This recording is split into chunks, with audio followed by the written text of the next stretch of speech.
Welcome to the special 2025 NAPE show for the Real Deal Landman. If you're looking at your screen and you think, maybe Drew looks a little bit worse for wear today, that's because I hit 10 happy hours last night. We're going to get through this one way or the other.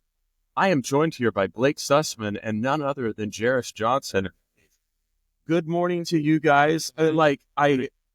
Jerris, I know you are not a drinker or participator, but you have gone to a lot of the happy hours, right? I did see a few folks on it. So we'll get into this shortly, but so Blake and I have been working on a AI venture for the last, close to a year now. We've got people from on our team that are all over that this week was our first time meeting them. That's awesome. And so we had really people from New Zealand, from Tokyo, from San Francisco.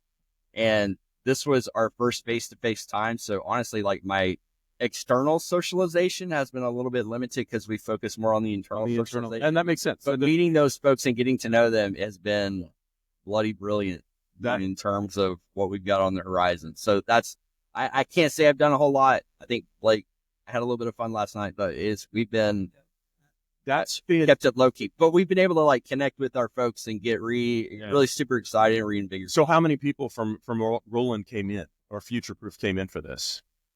10? Yeah. 10 people. Yep. Yeah. That's fantastic. Yeah. That's really good. And so far, from what I've seen and from anyone listening in and anybody that attended the show live, it seems like it's really good energy. It seems like everybody's excited to be here. The floor has been absolutely packed. Yeah. And this has been one of my favorite NAPEs. Yeah. A lot of curious people, a lot of cool conversations happening.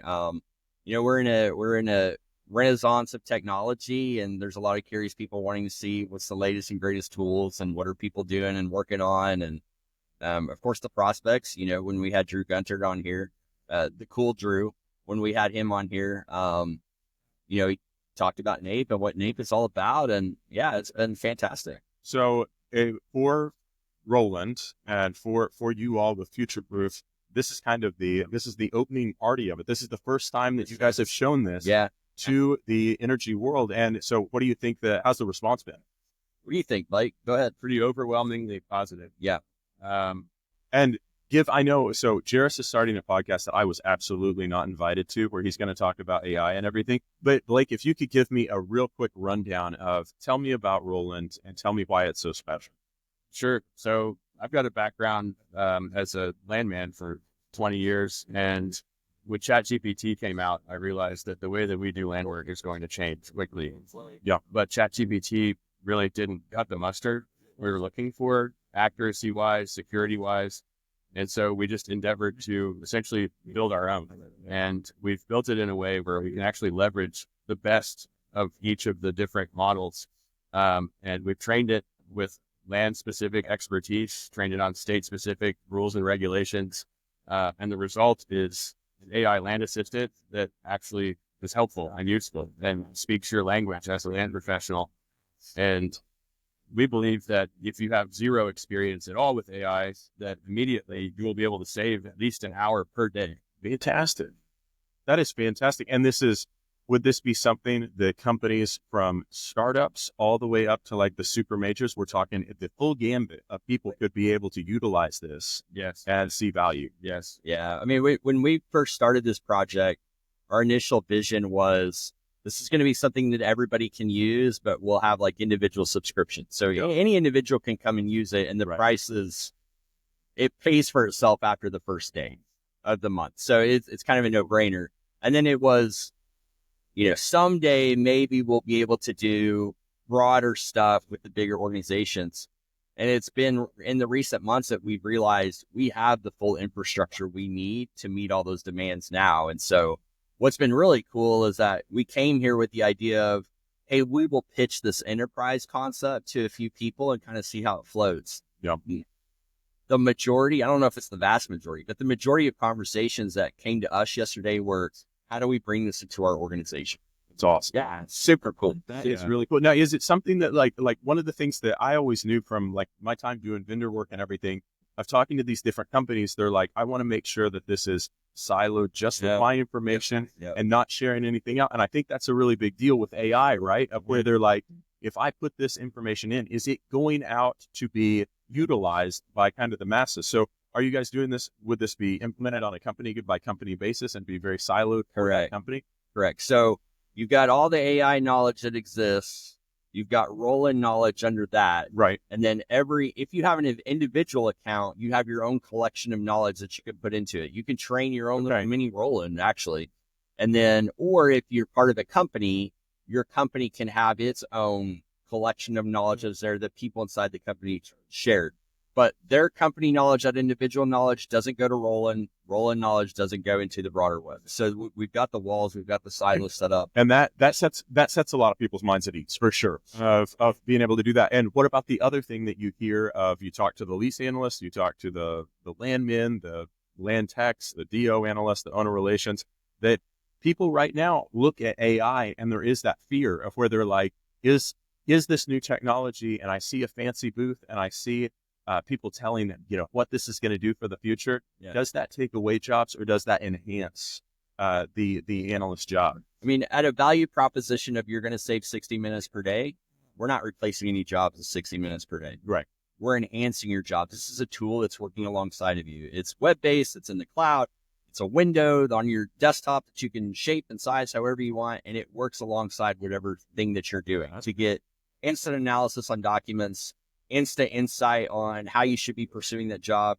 If you wanted to write your emails for you, it'll write your emails for you. If you wanted to tell you what stuff says, it'll tell you what stuff says. And you have full control over everything it's doing. You have full control of the knowledge and insights that you use from it. There's nothing that's automatically populated. Okay. You still have eyes on everything that it's creating, that it's doing. And we've done that intentionally because this whole journey of AI, it's a baby step process, right? Absolutely. And so this what Rowland is today is that first baby step. It's cool. Here's the cool thing about AI, right? Yesterday was the worst that Rowland was ever going to be. And today is the worst Rowland will ever be. And we are continuously updating it, working on it. It's starting to surprise you too. It is so I'm the one who trained it. I put all the knowledge in. I personally curated all the knowledge that goes into it. I'm constantly monitoring it to make sure that the information it spits out is accurate. And it's getting to the point to where it's correcting me on stuff But that is such a. I was talking to somebody about it earlier on in the conference on Wednesday, and I was saying how good it is for my background was owner relations, building an owner relations department, and I was like, you can train a staff up of 20 people, and you can get them all in a room, and you can tell them all of the company standards and practices. Right. And exactly how we identify royalty and how we do all these different things. And I would say out of that training, maybe 70 or 80% of it sticks, right? And then as they go along and they answer questions, they remember certain things, but they're not getting the whole thing there. Right. And you might have, out of 20 people, you might have 5 or 6 that are absolutely fantastic, but you still have that margin of error in there. And I said, with something like this and being able to utilize that and roll with that, you have that accuracy level in the high 90s with every one of these people. And maybe they are only trained up for a few weeks, but they're able to leverage that. Yeah. We are at a very fortunate time to be able to provide accurate information to all of, the royalty owners, to be able to provide accurate information between departments, and to be able to continue to feed new information in as it changes to make sure that you're always at the forefront. And I am super excited about that. We had a lot of people yesterday that wanted to talk to us about owner relations. And the fun thing is the future would be automatically routing of phone calls and things like that, right? Fulfilling those tasks. But today, even with it text-based, if an owner inquiry comes in and they send an email, an owner relations person could literally copy that email, paste it into Rowland and say, how do I answer this email? And then it would draft the email for you. That's cool. Or if the person needed an affidavit of heirship, or if they needed some type of stipulation of interest or something like that, they could tell Rowland, write me an answer for this email, draft me an affidavit of heirship that I can send back to this person to use. Yeah. And that owner relations context is done in under a minute. That's amazing. And it's accurate and it's good. And you still get to have that. One of the things, there's high tech and high touch, right? Right. High tech, you're pushing more on that high tech side, and the high touch is still involving. And I think with the oil and gas industry, one of the greatest things about it is the high touch that we have of being very personal, being very connected to all of the owners, connected to people at different departments in different companies that we're working with. But to be able to maintain that level of, you can get the information from this software, and then you can relay that information from you, and you still have that personal connection there. You are just upping your level of being able to know that it's good. You're, solid. You are increasing the number of touches you can have in a day. That's right. Because you're able to address and deal with more. And going back to what you said earlier of saving an hour a day. Like I talked to somebody about a month ago, and they were talking about something similar, and they were like, save an hour a day. Look how that builds up in a week. What if you had an extra week per month? Oh yeah. What if you had an extra month per year? And not saying, well, hey, I got all of my work done, I can just sit back and relax. Think of the different things that now you're able to focus on. You're able to focus on training. You're able to focus on your people. You're able to focus on 10 to 20 different things that are going to make your company strong. Yes. And that absolutely is the thing that just absolutely, it checks all my boxes. I absolutely love it. It's a lot of fun. Like if you had an extra week every month, what would you do with it? That would give me extra time to develop personal relationships with staff, to do quality assurance and take, an extra look at everything. Yeah. Turn it in. So about NAPE 2025, this was the first time you guys were showing this product off. Where does it go from here? Like, what is the next thing? You have launched it to the world. Now we're talking to companies. Now we're doing demos. What's the next step? This is a lot of work to do. We've got a busy month of follow-ups, and there's a lot to digest. Yeah, there's going to be a lot of cool stuff that comes out. We have a really, really fun, nice booth this year, like the green. You do. It pops. But yesterday I was smiling to myself. I was like, okay, this was a good day. What's our booth going to look like next year? And the NAPE team is like, yes. Yeah. You did 10 by 20? You should do 20 by 40. And we offered an exclusive discount to NAPE attendees. Hey, that's awesome. Leading up to NAPE, you shared a conversation that you had with Lonnie. You're right. About lack of stuff and things that had happened. And I've had so many people ask me, was that real? There's only... you guys know the word insubordination. Yeah. Right? Yeah. Hey, whenever I think of Lonnie... I've been called that often. When I think of Lonnie, our showrunner, our producer, God bless him, 83 years young, we have a wonderful relationship with him, and he is really bolstered up. You can see that what he said here today. We have a fantastic booth. He did get all of my demands of making sure that we have a sign that says, if the talent is not at the booth, go ahead and take a picture, and we'll superimpose it later for a small fee. There.